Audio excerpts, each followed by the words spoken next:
Hola estudiantes de quinto año, bienvenidos a esta nueva clase virtual. En esta ocasión vamos a trabajar uno de los textos que ustedes tienen que leer y analizar para desarrollar el trabajo práctico número 3 y ya con esto ir encarando la finalización del cuatrimestre. El texto que vamos a analizar es el texto de Aristóteles, que nos explica y desarrolla un poco lo que es la obra de Aristóteles. Y la idea es que lo podamos ver en profundidad y de esa forma encarar la lectura. Primero algunas aclaraciones. Aristóteles es un filósofo griego.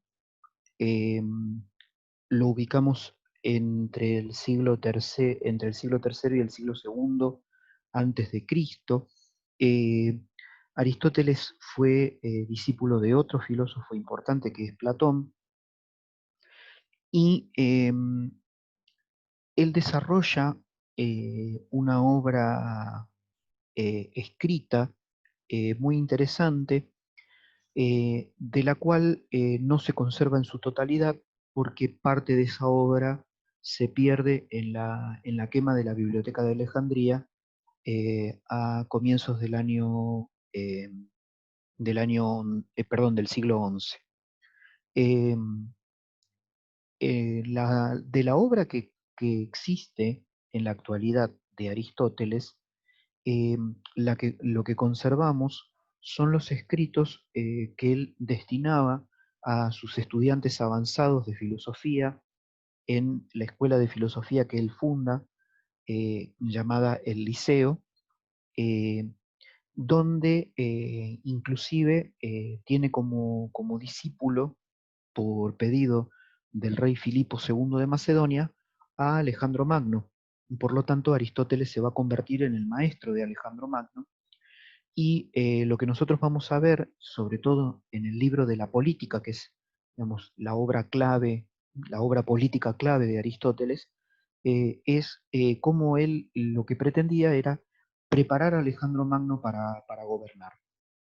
Es un momento clave también en la historia griega porque estamos viendo el fin de las polis como ciudades-estados con sus propios gobiernos, para dar paso a la aparición de lo que primero va a ser conocido con el nombre de Imperio Alejandrino y después va a tener el nombre de Imperio Helénico. Y eso va a motivar cambios en la concepción, en el pensamiento, que el propio Aristóteles va a ser el responsable de introducir. Y por lo tanto, con la aparición de la figura del imperio, también se introduce en cambios en lo que tiene que ver con la organización del Estado. Eh, el primer cambio importante que introduce Aristóteles tiene que ver con la concepción de ser humano, cómo concibe al hombre Aristóteles. Siempre recordemos que toda postura filosófica tiene un anclaje o un posicionamiento, porque termina teniendo elementos cosmovisionales, o sea, una forma de ver el mundo y la vida, y por lo tanto tiene su visión antropológica, o sea, cómo mira al hombre, y su visión teológica, cómo mira a Dios. Eh, en ese sentido, Aristóteles va a introducir un cambio en el concepto de ciudadanía, porque recordemos, como eh, el concepto de ciudadanía en Grecia estaba dado por la pertenencia a las ciudades, y solamente podía ser ciudadano quien era descendiente de los fundadores de la ciudad natal.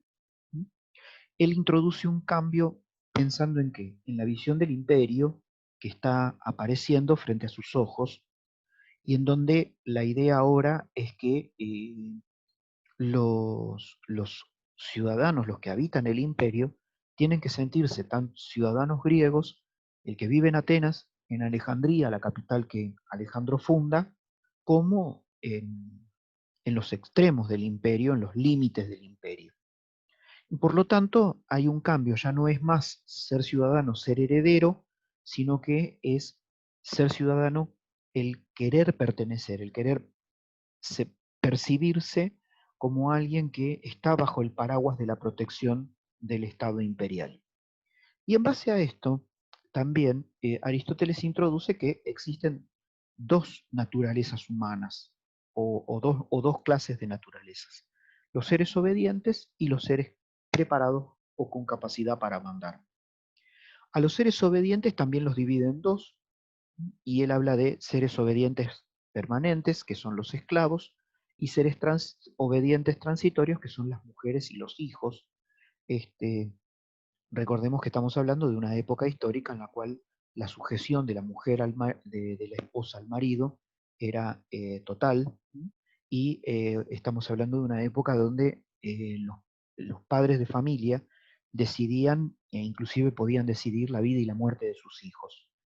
Eh, con respecto al tema de la esclavitud, es importante tener en cuenta que Aristóteles introduce un concepto, obviamente hoy visto a los ojos de la modernidad, polémico, pero que resuelve para el mundo griego un montón de cuestiones que tiene que ver con la esclavitud, y es que para él los esclavos no son seres humanos, sino que son seres de naturaleza obediente.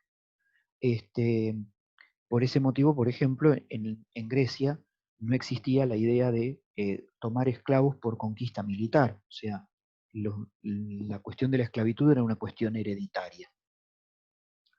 Los seres que mandan, entonces, son tres: el esposo, el padre y el amo. Y teniendo en cuenta esto último, Aristóteles distingue dos clases de hombres: el hombre bueno y el hombre de bien. ¿Qué diferencia hay? Porque parecería que significa lo mismo. El hombre bueno va a ser el ciudadano común, o sea, el que comprende la diferencia entre lo bueno y lo malo, que puede ejercer los principios morales, pero que no tiene capacidad de mando. El que tiene capacidad de mando es el hombre de bien. ¿Por qué? Porque el hombre de bien es aquel que es capaz de realizar un acto, tiene capacidad de mando, pero además es capaz de renunciar a su bien personal para buscar el bien común de la sociedad a la cual va a tener que mandar. Por lo tanto, es una persona que tiene un espíritu de servicio y está dispuesto a sacrificarse por la sociedad a la cual, a la cual le toca mandar. Este, es un hombre que puede dejar de lado sus intereses personales por pensar en los intereses de todos.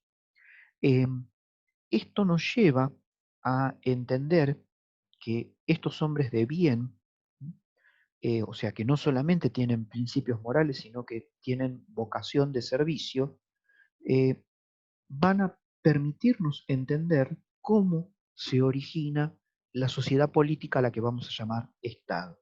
Y Aristóteles lo va a hacer basándose en el principio de la causa y el efecto, que es un principio que proviene de la física. Recordemos que él también hace estudios al respecto, entendiendo de que todo efecto parte de una causa, y en base a eso, Aristóteles nos va a decir que la sociedad política llamada Estado es el efecto de cuatro causas.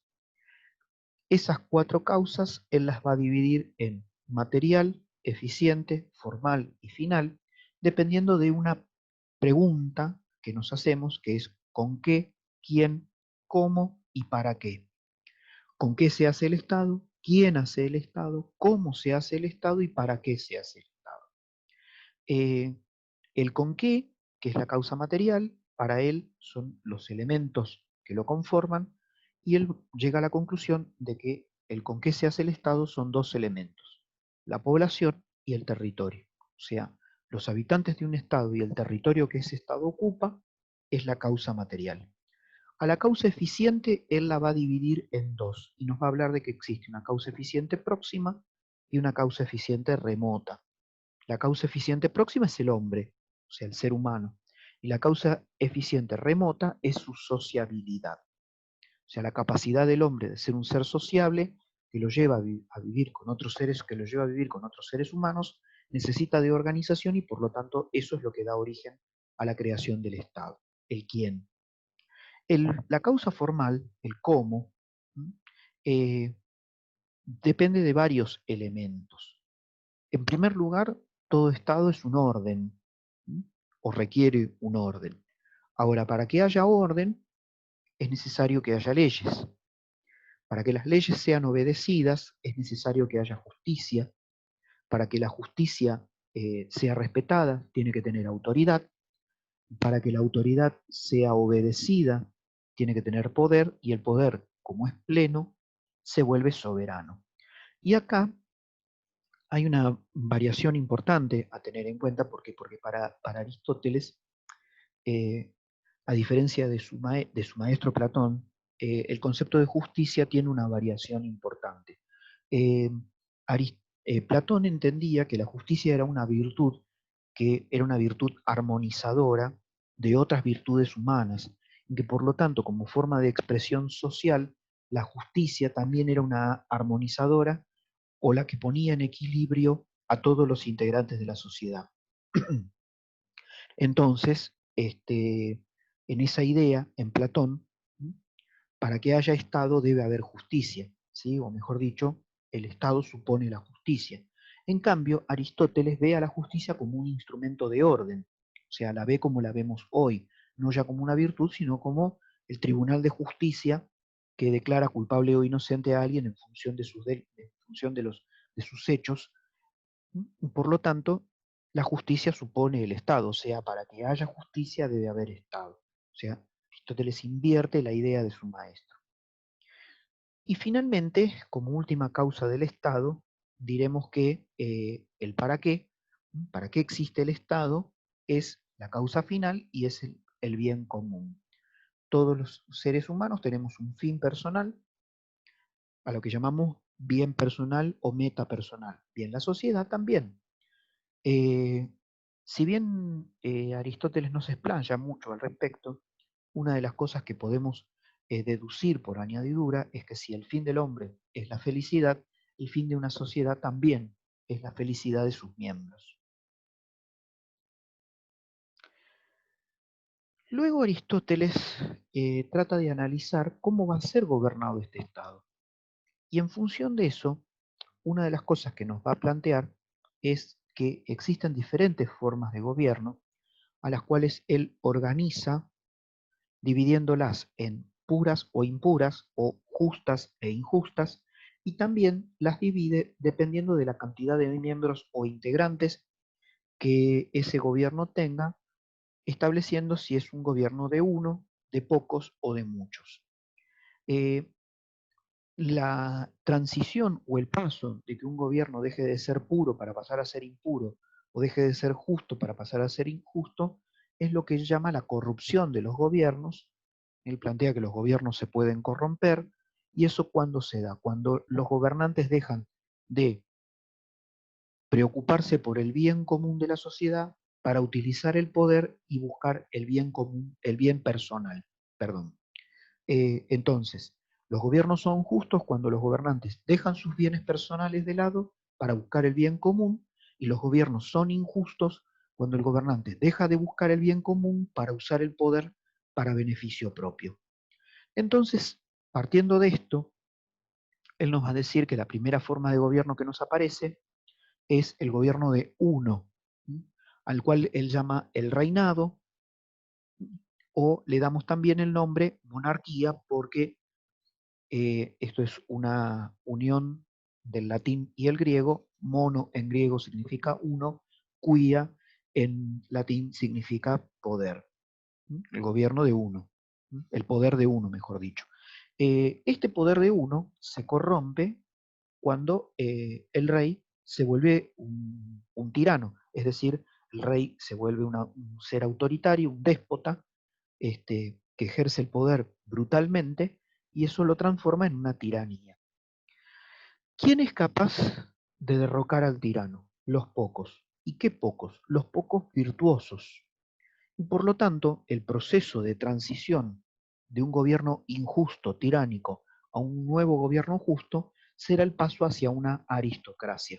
Recordemos que esto también, el significado de la palabra aristocracia, radica en aristos, es virtud, el virtuoso, perdón, y kratos, de donde viene cracia, el fragmento de la palabra cracia, kratos, poder en griego. Entonces es el poder de los virtuosos. Aristos es el virtuoso, y la palabra en realidad griega que me dice que es la virtud es arqué. ¿Mm? Este, ese gobierno de los virtuosos pueden ser de tres tipos según Aristóteles. Pueden ser comerciantes, jueces o militares. Cada uno busca algo distinto. Los comerciantes buscan la riqueza, los jueces buscan el prestigio y los militares buscan el honor. Y su corrupción, porque también se pueden corromper, es o por más riqueza, o por más prestigio, o por más honor. Y eso es lo que da el paso de una aristocracia a una oligarquía. Oligos significa pocos, y quia significa poder, o sea, en vez de ser el poder de los virtuosos, es el poder de los pocos. Frente al poder de los pocos se produce la rebelión de los muchos, dice Aristóteles.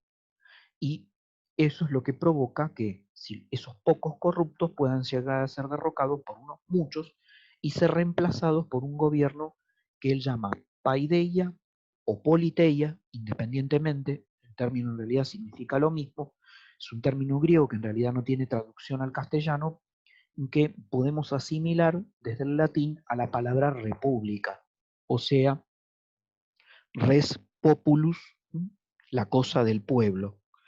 Sería una especie de democracia directa en donde el gobierno es ejercido directamente por los ciudadanos. Ahora, como ese gobierno ejercido por los ciudadanos corre el riesgo de hacerse lento en la toma de decisiones, ahí es donde se produce la corrupción y es donde aparece la democracia, porque Aristóteles eh, entiende que hay un término peyorativo en la democracia, un un contenido negativo, y es cuando la democracia es concebida como una democracia representativa. O sea, la democracia ideal en la mentalidad griega es la democracia directa. En la democracia representativa corre el riesgo de corromperse. ¿Sí? ¿Y en qué corre el riesgo de corromperse? En que se transforme de democracia en una demagogia, o sea, de democracia representativa se convierte en una demagogia. ¿Y qué es una demagogia? Es el gobierno de los mediocres. O sea, es el gobierno de aquellos que son inútiles, que no saben para qué están, que no hacen ni dejan hacer, que llegan al poder en realidad por casualidad, porque en realidad se presentan como idóneos, como capacitados, pero que en realidad son extremadamente inútiles, y que entienden que la única forma de sostenerse en el poder es que el gobernante se rodee de adulones, de gente que esté solamente para el aplauso, que esté solamente para decirle al, al pueblo, perdón, al gobernante qué bien que hace las cosas, y que el pueblo lo termine adorando porque el gobernante, el demagogo, le dé pan y circo. O sea que mientras lo mantenga contento, gordito y feliz, este, el, el pueblo lo amará, y se ganará de esa forma el amor del pueblo, hasta el punto de convertirse en una cuestión idolátrica. Se va a volver una cuestión de adoración de parte del pueblo. Y ahí es donde el riesgo es mayor, según Aristóteles. ¿Por qué? Porque estos gobiernos apoyados en personas en su mayoría pobres, a las cuales no se las saca de la pobreza, sino que por el contrario, lo único que se hace es acrecentarlo, acrecentarlo y permanentemente mostrar un estado de necesidad, no, el pueblo me necesita, es el planteo del demagogo, lleva a una situación de conflicto tal que la única forma de revertirlo es a través de la guerra civil. Por eso es el riesgo de los gobiernos demagógicos, o lo que Aristóteles también llama, en la traducción castellana del texto de la política, gobiernos populares. Este, Ahora, ¿cómo se produce el tránsito para regresar de los gobiernos injustos a los gobiernos justos? Y eso Aristóteles dice que es solamente a través de lo que se llaman las revoluciones. Aristóteles va a ser el primero de los filósofos en la historia de la humanidad en introducir el concepto de revolución. Y para Aristóteles se tienen que dar tres circunstancias en las cuales tiene que ocurrir la revolución. Una sociedad se tiene que volver anómica, es decir, tiene que tener leyes, pero nadie las tiene que obedecer. Tiene que ser una sociedad en donde haya desigualdad con ostentación, o sea, es una sociedad en donde los ricos se hacen más ricos, los pobres se hacen más pobres, y se terminan odiando mutuamente, el pobre le molesta al rico y el pobre odia al rico. Este, y por último, es una sociedad, las sociedades prerevolucionarias, dice Aristóteles, son aquellas en donde hay injusticia con impunidad. Es decir, se cometen delitos, pero nadie es juzgado, condenado y nadie va preso. Eso es lo que da como consecuencia el paso de las sociedades cuando se producen las revoluciones y se trata de salir de una situación injusta para ir a una situación justa. Por ese motivo, para Aristóteles es clave que para que una revolución sea exitosa y sea moralmente válida, se tienen que dar dos circunstancias. La primera, que el éxito de la revolución esté garantizado, o sea, no traerle un perjuicio por intentar destituir a un gobernante injusto y no concretarlo. Y no reemplazar el mal por un mal menor, sino que solamente garantizar la posibilidad de que el mal sea reemplazado por un bien, o sea, que un gobernante injusto en ese proceso revolucionario sea reemplazado por un gobernante justo. Bien, esto ha sido todo en esta ocasión. Vamos a dejar acá. Nos queda un tema solo para terminar de ver el trabajo número 3 y con eso ya estamos en condiciones de elaborar ese trabajo práctico y por lo tanto finalizar el cuatrimestre. Así que los dejo y nos vamos a estar viendo en el próximo video.